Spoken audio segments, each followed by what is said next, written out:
per unit mass. Gravitation intensity, gravitational force per unit mass.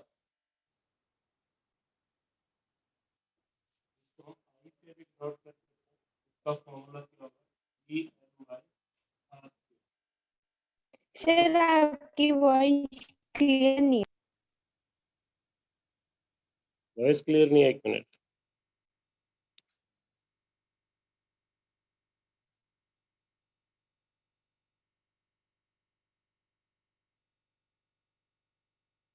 अब आ रही है आवाज? Yes, sir. Yes sir. Okay. Intensity is gm by r square, और intensity एक vector quantity है। जब भी आप वेक्टर में लिखते हो किसी भी एक्सप्रेशन को, तो आपको उसका यूनिट वेक्टर लगाना पड़ता है। You have to use the unit vector. और यूनिट वेक्टर किसके इक्वल होता है? Vector upon magnitude. Vector upon magnitude. So in case of vector, intensity is gm by r cube into r cap. gm by r square होता है। Direction क्या लगाओगे? r cap। r cap को क्या लिखोगे? r vector by magnitude. तो vector form में ये क्या बन जाएगा? gm by r cube। gm by r। For example, ये एक मास है 2 किलोग्राम। यहाँ से मुझे 2 मीटर दूर इंटेंसिटी बतानी, इंटेंसिटी का मैग्नीट्यूड। इंटेंसिटी का मैग्नीट्यूड। इंटेंसिटी का मैग्नीट्यूड में फिर डायरेक्शन नहीं आएगी, फिर आप सिर्फ फॉर्मूला यूज करोगे gm by r square. Intensity के मैग्नीट्यूड में आप यूज करोगे gm by r। मास मैंने कितना लिया? 2 kilogram. Answer would be 2 by 2 का स्क्वायर 4। इसका आंसर क्या आएगा? g into 2 by 4।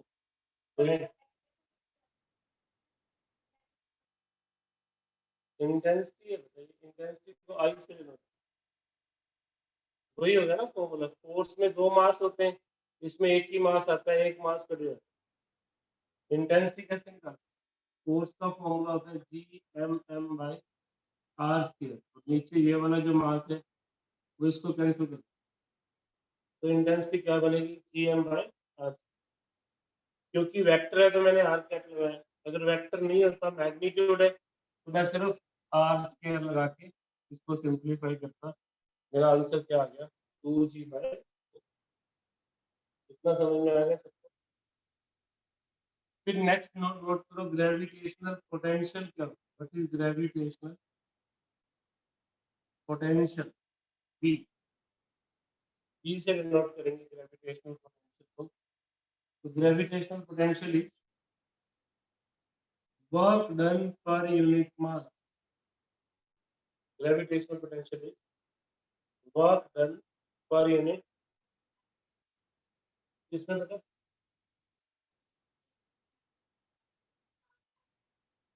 वो फिर आपको उसकी पोजीशन वेक्टर दी होगी आई जे के में, तो आप बता सकते। अभी तो जिधर मास है ना उसकी तरफ डायरेक्शन हो। ये बच्चे पूछ रहे हैं कि इसका डायरेक्शन कहाँ दिखाएंगे?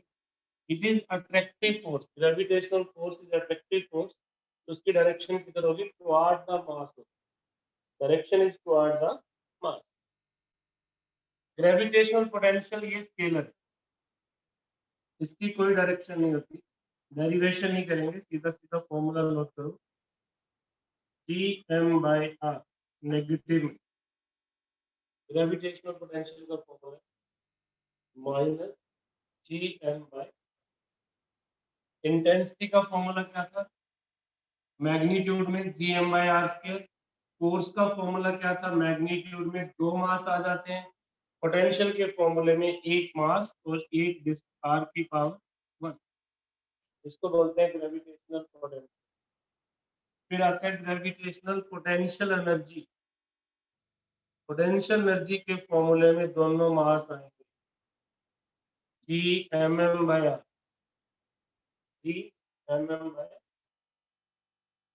तो 4 वेरिएबल मैंने आपको अभी बताए, 4 क्वांटिटीज। फिर से देख लो, इस पूरे चैप्टर में आपके पास 4 क्वांटिटीज काम करेंगी।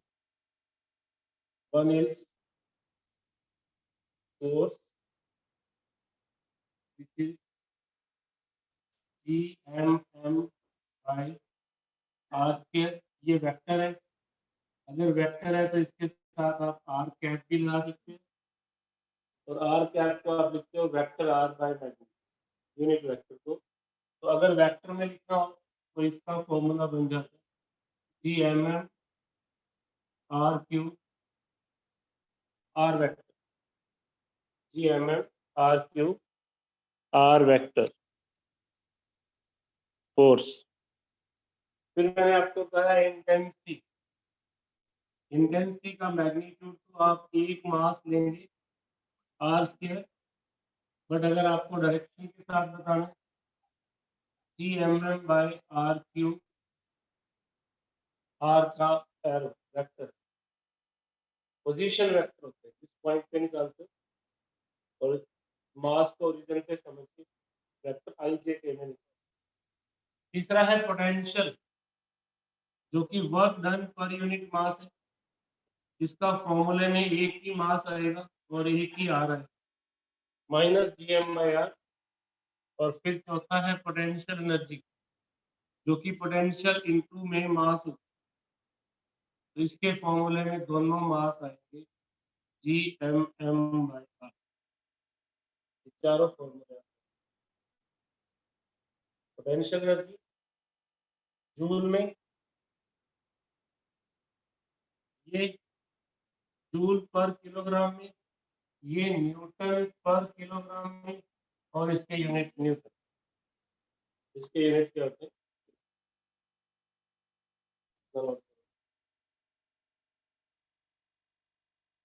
तो पोटेंशियल कैसे निकालना है और पोटेंशियल एनर्जी कैसे निकालना है वो आपको समझना। जैसे अर्थ का एग्जांपल दे रहा हूँ। अर्थ, इसका सेंटर हो, रेडियस r, अर्थ का मास m है,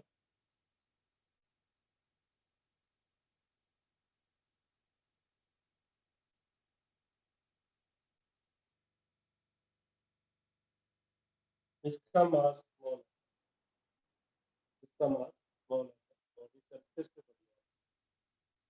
हमसे पूछा जाता है कि इसकी पोटेंशियल एनर्जी क्या है सिस्टम की। तो पोटेंशियल एनर्जी के फॉर्मूले में Gmm और डिस्टेंस सेंटर से लेना होता है। हाँ, this is the potential energy of this body which is on the, which is on the. अगर इसी बॉडी को थोड़ी सी हाइट पे ले जाता, इसी बॉडी को उठाकर यहाँ ले जाए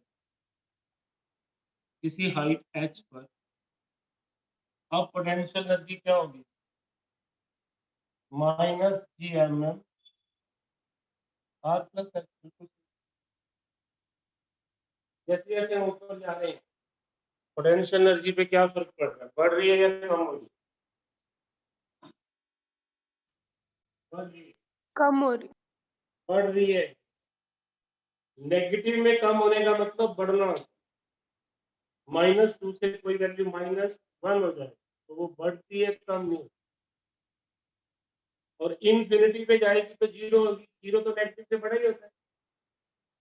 मान लो एक टेस्ट हुआ, सबके मार्क्स नेगेटिव में है, एक बंदे ने टेस्ट नहीं दिया, उसके जीरो, तो टॉपर हो गया।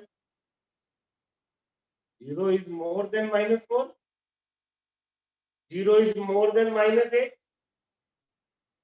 सबसे पहले जब एमसीक्यूज का टेस्ट हुआ था, नेगेटिव वाला टॉपर था, जब नेगेटिव मार्किंग। किसी के -36, किसी के -72, जिसके -4 थे वो टॉपर था। मतलब अगर वो कुछ भी नहीं लिख के आता तो उससे भी 4 नंबर ज्यादा होते। 0 इज ग्रेटर देन -4। तो जैसे जैसे आप हाइट पे जा रहे हो एनर्जी आपकी बढ़ रही है, और अगर h इंफिनिटी हो गया तो क्या होगी एनर्जी? 0, वो सबसे ज्यादा होगी। At infinite from the earth surface या from the center, potential energy of the body is 0। अगर कोई ये पूछता है कि पोटेंशियल एनर्जी ऊपर जाने से बढ़ती है या कम होती है, आंसर इज बढ़ती है। अब यहाँ बच्चों को कंफ्यूजन होता है कि हमें पहले काइनेमैटिक्स में तो mgh पढ़ाया था, यहाँ पर हमें बता रहे हैं दो ही फॉर्मूला gmm/r, ये एग्जैक्ट फॉर्मूला है। वो जो mgh आप पढ़ते हो वो चेंज इन पोटेंशियल एनर्जी होती है, उसमें हम अर्थ के सरफेस की एनर्जी को 0 मानते हैं। तभी हाइट पर अगर मैं देखो इनका डिफरेंस निकालता हूँ ना, अर्थ के सरफेस पे और इन दोनों का पोटेंशियल एनर्जी का डिफरेंस निकालता हूँ, सॉल्व करता हूँ, तो ये वाला जो डिफरेंस ऑफ एनर्जी है ये आपके पास mgh हो। काइनेमैटिक्स में हम इसलिए इसको mgh लेते हैं कि हम अर्थ के सरफेस को रेफरेंस मानते हैं, वहीं से काउंट करते हैं, इसलिए वो mgh। तो mgh is the change in potential energy. यहाँ की पोटेंशियल एनर्जी को आप u2 कर दो या u1 कर दो, तो u2 माइनस u1 आपके पास mgh होगा, वो भी अगर h वेरी स्मॉल हो। ये नहीं कि h कई हजार किलोमीटर तो भी mgh, फिर रॉन्ग है, फिर तो उनको माइनस ही करके देखना है क्या है, फिर तो आपने क्या करना है इनको माइनस। ओके, लिखो एक स्टेटमेंट लिखो। एनर्जी कंजर्वेशन लगाना है आपने। Energy can either be created nor be destroyed, but it can be converted from one form to the another form। एक बॉडी को अर्थ के सरफेस से ऊपर फेंका v वेलोसिटी, v स्पीड से फेंका अर्थ के सरफेस से, ये कितनी हाइट पर जाकर वापस आएगी? आएगी तो सही वापस। ये कितनी मैक्सिमम हाइट तक जाएगी ये हमें कैलकुलेट करना है। ये कितनी मैक्सिमम हाइट तक जाएगी। सिलेक्ट किए बी हाइट बी तक जाएगी, और ये हाइट कितनी होगी? h। ये हाइट कितनी होगी?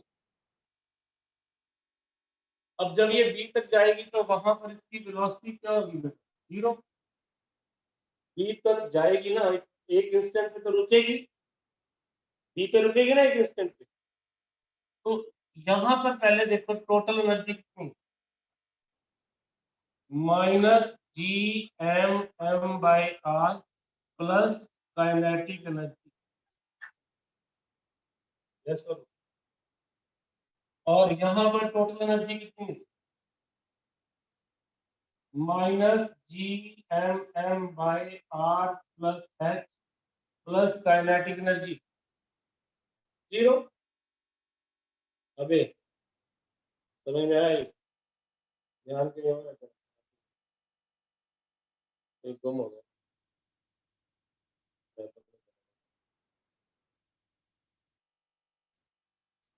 अब टोटल एनर्जी कभी भी चेंज नहीं होती, कंपेयर कर दो। Total energy -gmm/r plus half mv² is equal to -gmm/r plus. तो क्या यहाँ से मैच नहीं निकालना? निकाल लें, कैलकुलेशंस करके जो वैल्यूज पता होंगी हम मैच निकाल। आप चाहो तो कल मैंने आपको बताया था जी की वैल्यू gm/r² भी स्मॉल जी, कल मतलब फर्स्ट लेक्चर था, gm/r² भी। आप इस gm को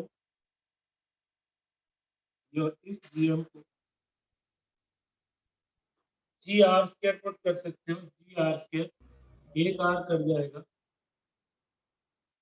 mgr, और इधर हाफ mv² है, और इधर भी जब मैंने पुट किया mg r square r plus, बाकी कैलकुलेशन जब सम आएगा न्यूमेरिकल आएगा आप कर लेंगे, इसमें सिर्फ और सिर्फ m cut, radius of the earth आपको गिवन होता है 6400 किलोमीटर, वेलोसिटी जिस वेलोसिटी से फैलता वो भी आपको गिवन होता है, और h आपको you can easily calculate. Okay जी, अब एक सम देता हूँ, आप पूरा सॉल्व करना, पूरा सॉल्व ऐसा था ही सम, बट इसमें कुछ चेंजेस मैं ये करूँगा, जो मैं वेलोसिटी आपको दे रहा हूँ वो मैं आपको दे रहा हूँ gm बाई r स्क्वायर, मैं इस वेलोसिटी की वैल्यू भी gm बाई r स्क्वायर दे रहा हूँ। आप एग्जैक्टली h निकाल कितनी हाइट पे जाते हैं, please calculate h up to which height this body will reach, किस हाइट तक ये जाएगी वो आपको निकालना, जल्दी आ गया, जल्दी नहीं आया।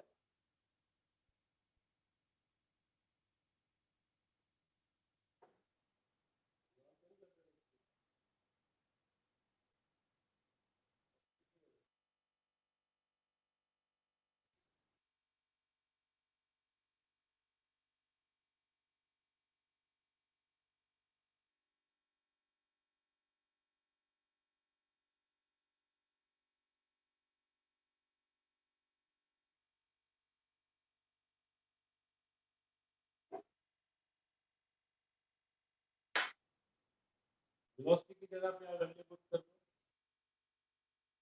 स्मॉल g को स्मॉल g में ले आओ, ये काफी कुछ कर जाएगा,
कितना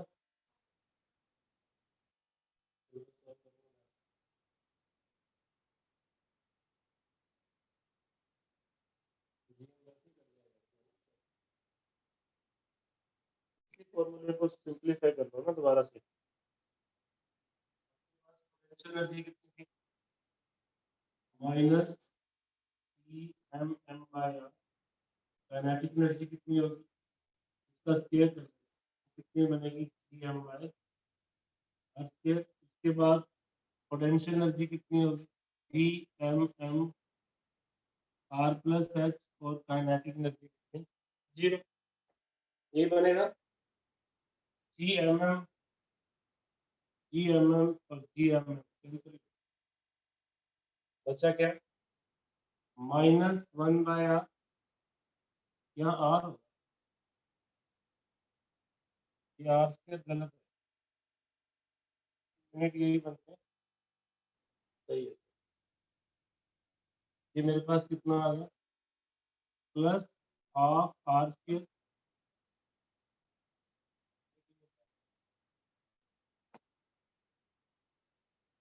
यहाँ पे आर करना है, अदरवाइज वेलोसिटी का यूनिट नहीं बनता। GMM बाय आर कर, वेलोसिटी का यूनिट नहीं बनता। ये आ गया, इधर क्या बनेगा, माइनस का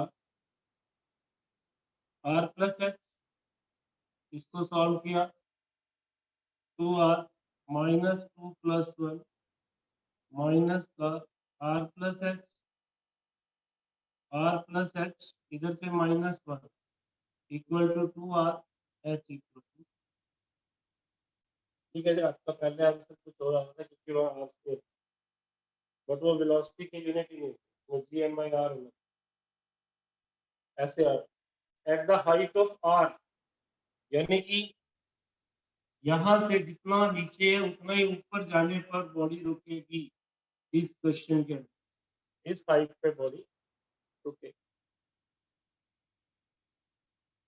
नेक्स्ट पॉइंट लिखो, एस्केप स्पीड क्या होती है? एस्केप वेलोसिटी या एस्केप स्पीड, जब आप किसी बॉडी को फेंकते हो अर्थ के सरफेस से और वो बॉडी वापस ही नहीं आती, उसको हम बोलते हैं एस्केप होना।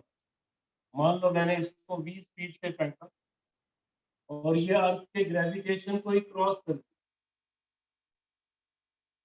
जब ये अर्थ के ग्रेविटेशन को क्रॉस करेगी तो वापस नहीं आएगी। It will never return back. ऐसी वेलोसिटी को हम क्या बोलते हैं? Escape velocity. तो यहाँ पर फिर पोटेंशियल एनर्जी जीरो है। पोटेंशियल क्या, अगर जस्ट एस्केप है, जस्ट एस्केप, तो इसकी टोटल एनर्जी जीरो है। जब तक बॉडी के पास टोटल एनर्जी रहेगी बॉडी नीचे गिरेगी। क्या बताते हैं, ये आ जाओ। जब तक बॉडी के पास टोटल एनर्जी रहेगी नेगेटिव में, बॉडी नीचे आएगी। जैसे ही टोटल एनर्जी जीरो होगी बॉडी नीचे नहीं आएगी, एस्केप हो जाएगी। तो अब मुझे एस्केप वेलोसिटी निकालनी है। ऑन द अर्थ सरफेस इसकी पोटेंशियल एनर्जी कितनी होगी? GMM बाय आर, और मान लो ये एस्केप वेलोसिटी होगी हाफ mv का स्क्वायर, और यहाँ जाके ये एनर्जी कितनी होगी? जीरो। अगर कोई बॉडी को हम फेंके और वो वापस ना आए, जस्ट वो एस्केप हो, तो उसकी टोटल एनर्जी जीरो हो जाए। जीरो रख के आप इधर से एस्केप वेलोसिटी निकाल लो, आपका ये फॉर्मूला आ जाएगा 2GM by escape velocity root of 2GM by R. इसकी वैल्यू होती है 11.4 किलोमीटर पर सेकेंड। 11.4 किलोमीटर पर सेकेंड। जब किसी बॉडी को आप फेंकते हो और बॉडी जस्ट एस्केप हो जाए तो आपके पास ये फॉर्मूला आता है एस्केप वेलोसिटी का, विच मीन्स अगर फेंकने वाली वेलोसिटी एस्केप वेलोसिटी से ज्यादा है या बराबर है, बॉडी वापस नहीं आएगी, वो उसके ग्रेविटेशनल फील्ड को क्रॉस कर जाएगी and never return back. Never return back, this is called escape. ये अर्थ के लिए एस्केप वेलोसिटी है। अर्थ का मास है इसमें, अर्थ का रेडियस। हर प्लेनेट की अलग अलग होती है एस्केप वेलोसिटी। मून की एस्केप वेलोसिटी बहुत कम होती है। इवन मून की एस्केप वेलोसिटी गैसेस की RMS स्पीड से भी कम होती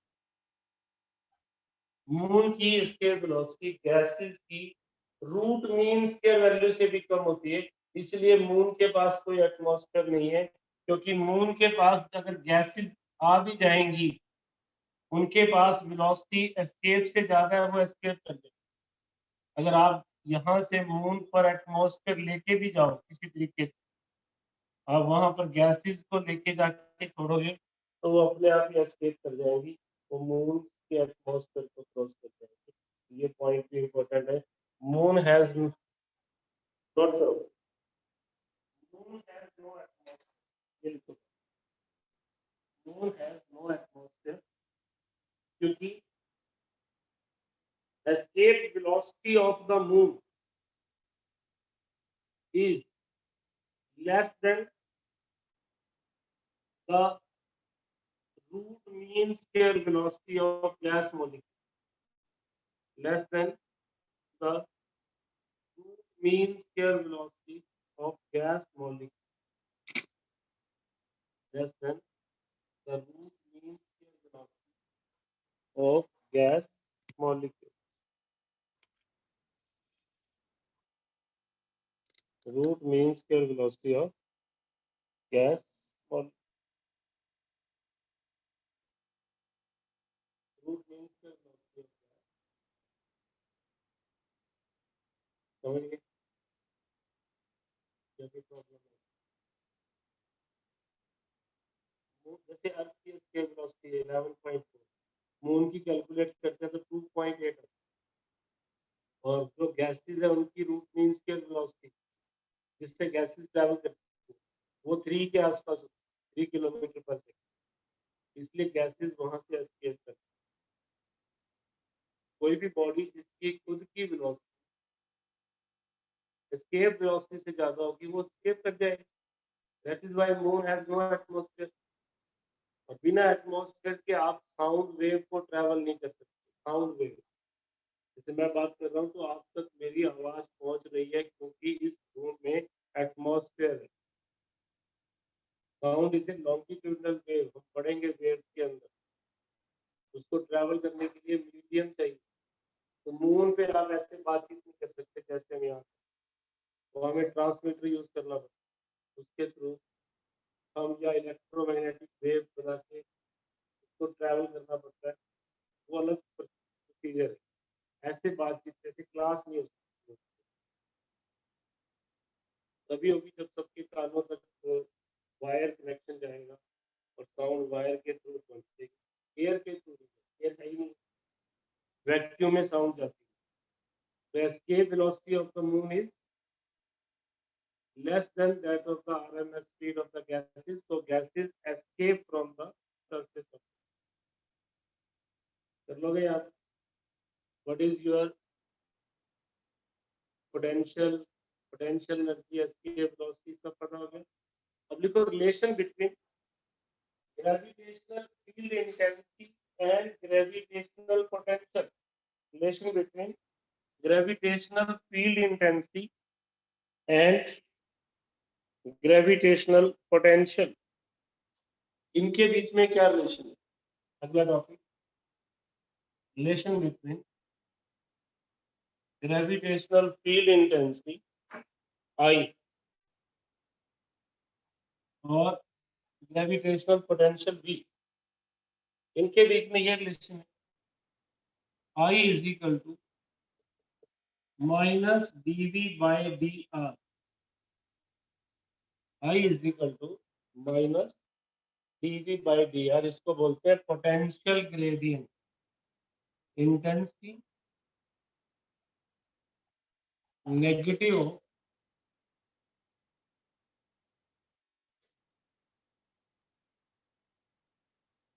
potential gradient, negative potential gradient.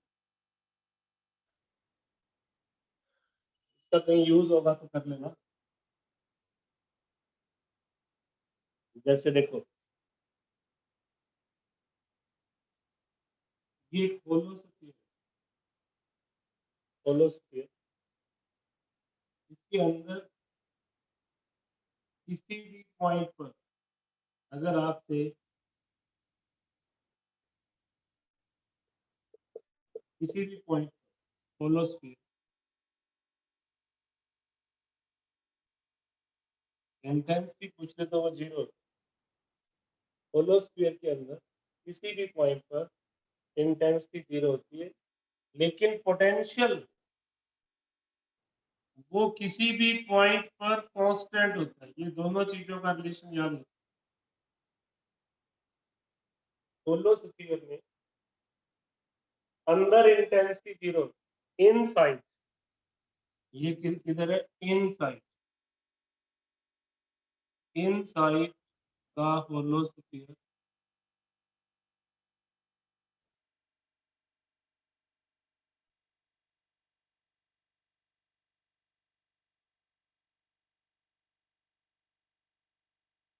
intensity is inside the holosphere, intensity on the holosphere, intensity बन जाती है gm/r², इंटेंसिटी बन जाती है gm/r² और पोटेंशियल बन जाता है सेम -gm/, पोटेंशियल क्या बन जाता है -gm। अभी जो मैंने फॉर्मूला बताया था, अगर मैं इसका डिफरेंशिएशन करता हूँ यही बन जाएगा। अभी मैंने कहा था ना I = -dv/dr, ठीक है ना। अगर मैं इसका डेरिवेटिव करता हूँ, इसको मैं ऊपर ले जाता हूँ r की -1, अगर मैं इसका डिफरेंशिएशन करता हूँ पावर आगे आएगी प्लस, एक पावर कम हो जाती है, तो इंटेंसिटी क्या बनेगी gm/r,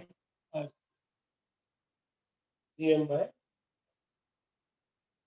ग्रेविटेशनल पोटेंशियल का डिफरेंशिएशन करोगे तो वो इंटेंसिटी की फॉर्म में आएगा, that is in term of intensity. तो अभी जो मैं बता रहा हूँ इन फॉर्मूलों को आप ऐसे ध्यान रखो। On the sphere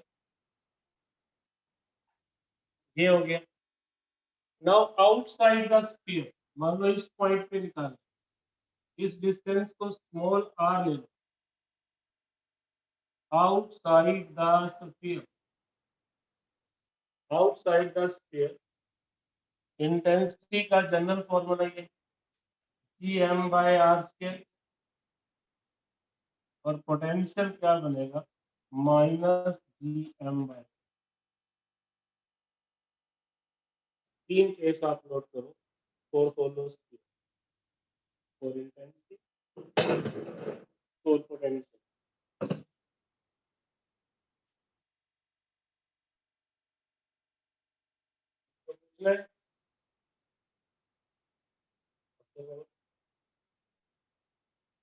Inside the sphere, holosphere, intensity is 0.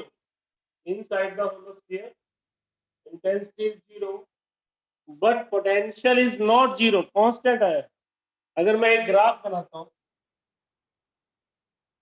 अगर मैं एक ग्राफ बनाता हूँ इंटेंसिटी का डिस्टेंस के साथ, यहाँ पर मैं मान लेता हूँ कि ये रेडियस के बराबर डिस्टेंस है, ये रेडियस से कम है और ये रेडियस से ज्यादा। अगर मैं ये ग्राफ बनाता हूँ तो आप ही बताओ कि ये ग्राफ इंटेंसिटी के लिए कैसा होगा और पोटेंशियल,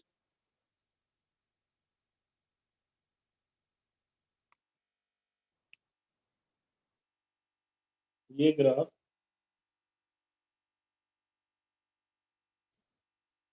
क्या कह रहे बेटा, इंटेंसिटी तो 0 है, यहाँ तक 0 जाएगी इंटेंसिटी, तो इंटेंसिटी का ग्राफ तो शुरू ही यहाँ से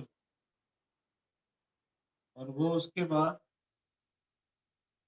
हाइपरबोलिक, क्योंकि मैंने आपको क्या बताया कि इंटेंसिटी इज 0 इनसाइड, इनसाइड का मतलब when r is less than r, on का मतलब when r is equal to r, outside का मतलब when r is greater than. Now what about the potential, potential अंदर भी कांस्टेंट है हर जगह पर, तो नीचे है ना नेगेटिव में, ये ग्राफ यहाँ से शुरू करेंगे हम, ये पोटेंशियल का भी यही बना, दिस इज फॉर पोटेंशियल, कहाँ तक कांस्टेंट है, जहाँ तक हम सरफेस पे नहीं पहुँचते, उसके बाद ये भी ऐसे इन्वर्सली प्रोपोर्शनल टू आर हो जाएगा। ये ग्राफ नीचे से इंटेंसिटी का अगर आपका ऊपर से स्टार्ट हो रहा है वो यहाँ 0 ही है, इंटेंसिटी यहाँ पर 0 है, यहाँ पर मैक्सिमम है, उसके बाद डिक्रीज होती जा रही है बाय r²। पोटेंशियल क्योंकि स्केलर है तो नेगेटिव को नेगेटिव ही शो करेंगे, यहाँ तक कि ये मैक्सिमम है सरफेस तक अंदर हर जगह पर, उसके बाद ये इनवर्सली प्रोपोर्शनल टू आर है। ये दोनों ग्राफ, वन फॉर इंटेंसिटी अलग अलग करा लो बेशक, and second for the potential. मैं दोबारा से ग्राफ बना देता हूँ बड़ा करके। इंटेंसिटी के लिए, सिर्फ इंटेंसिटी के लिए बनाना हो तो आपने यहाँ से शुरू करना है।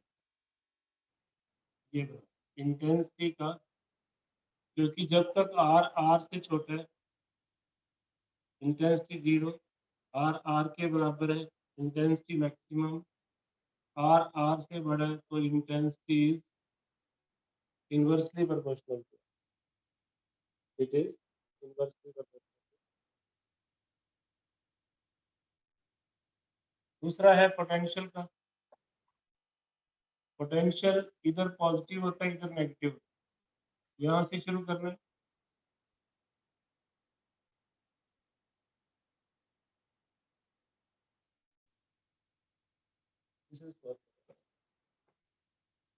ये माइनस में है ना, ये पोटेंशियल का फॉर्मूला है। इसके साथ आर लेस देन आर, इसका मतलब सरफेस पे जो पोटेंशियल है वो अंदर हर जगह पे सेम हो। होलो स्फीयर के अंदर हर जगह पे वही पोटेंशियल होगा जो उसके सरफेस। इतना क्लियर है? ओके।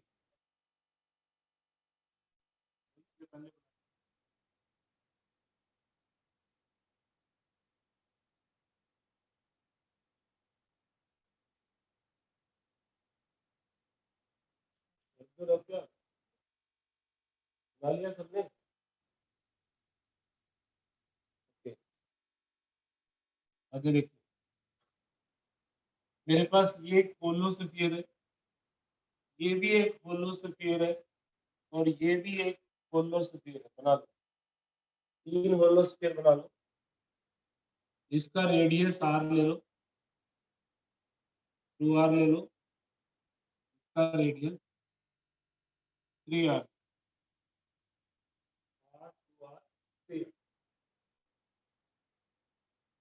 हमें इस पॉइंट पर, ए पॉइंट पर, जिसका यहाँ से डिस्टेंस है स्मॉल आर, सेंटर से ग्रेविटेशनल पोटेंशियल निकाल। इसका मास m है, इसका मास 2m है, इसका मास 3m। हमें इन तीनों स्फीयर से पॉइंट ए पर ग्रेविटेशनल पोटेंशियल निकालना। निकालो, फाइंड द ग्रेविटेशनल पोटेंशियल है।